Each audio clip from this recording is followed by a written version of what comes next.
welcome back to my channel.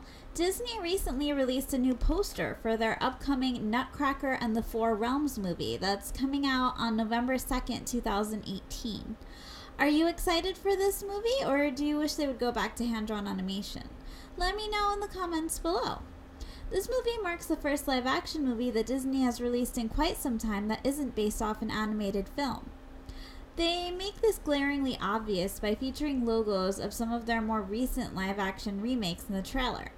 This is a significant revelation because it shows that they are taking the live-action medium more seriously for future original fairy tale movies that are not remakes. In some ways, this is sad because it does mitigate the art form of animation. At the same time, the trailer looks promising. The Nutcracker is a story that often gets overlooked as an overly simplistic ballet. However, like Swan Lake, it has early fairy tale roots that harken back to the story of the Nutcracker and the Mouse King by E.T.A. Hoffman. Hoffman's story is about a sweet and imaginative girl named Marie, whose reckless brother Fritz breaks a Nutcracker toy she is given by Drosselmeyer, a clockmaker and judge who is a friend of her family.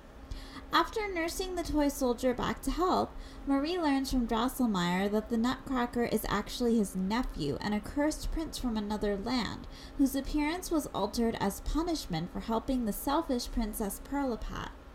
According to Drosselmeyer's tale, Pirlipat had been cursed by a vengeful mouse named Lady Mouserings to take on the form of a Nutcracker for many years.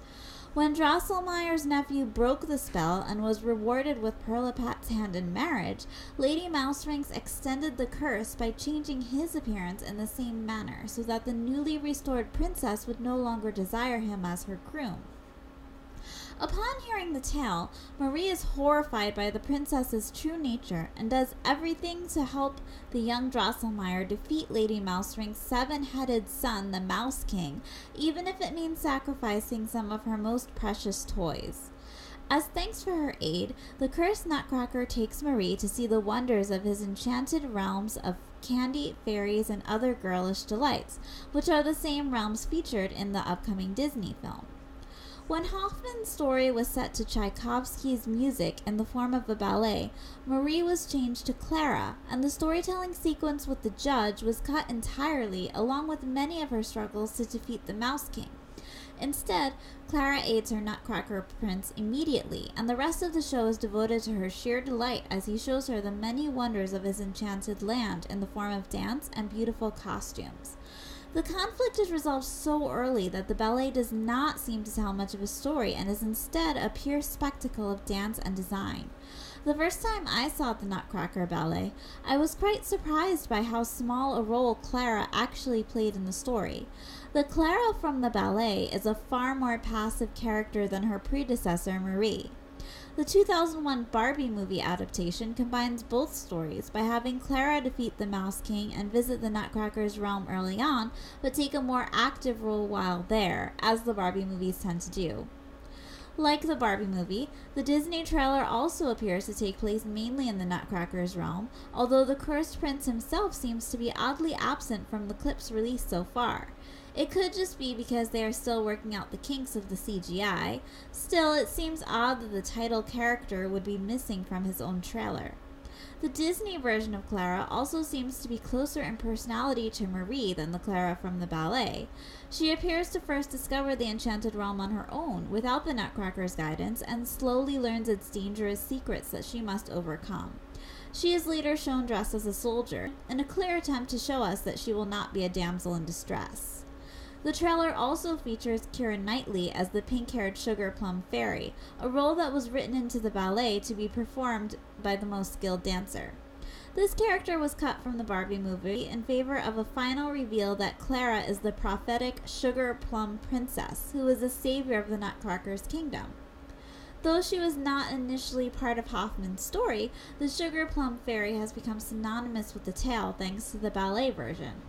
In the upcoming movie, she appears to have more of a fairy godmother type role, aiding Clara in her quest to save the realms. When I saw the Nutcracker as a ballet, I mistakenly believed the story to be quite shallow. It was pretty to look at, but it did not seem to have a complex story or characters behind it. When I did more research upon learning about the Disney movie, I was surprised to learn about Hoffman's original adaptation of the tale that has been all but forgotten in recent years. Marie is a far more willful and clever girl than Clara, even seriously injuring herself in an attempt to save her beloved Nutcracker from the Mouse King. The Barbie movie is a more empowering take on the tale than the ballet, but it still contains less action than Hoffman's story.